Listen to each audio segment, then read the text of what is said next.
तू गुज्जर का सर्वनाश करेगी, हाँ? बहुत आग है तुझमें। तूने मेरी आग देखी कहाँ?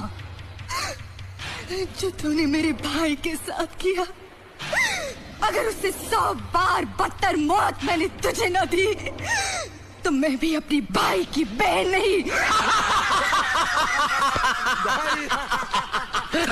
बहन? अरे तू बहन बनने के लायक रहेगी कहाँ बहनिया? जानती है गुज्जर तुझे क्या बनाएगा? रखेल बनाएगा, रखेल। तू कभी किसी भाई की बहन बनने लायक नहीं रहेगी। तू कभी किसी आदमी की औरत बनने लायक नहीं रहेगी। क्यों रूपा?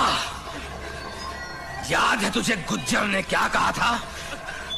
कभी किसी भाई की बहन नहीं बनेगी तू, और ना ही किसी आदमी की औरत।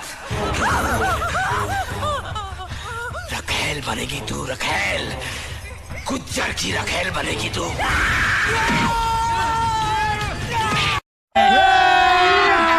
अभी मजा आएगा ना भिड़ो। ये इधर हम दोनों काम कर रहे तो उधर चौकीदार की तरह चक्कर काट रहा है। अरे 20 लाख का इंतजार कर रहा हूँ। हाँ?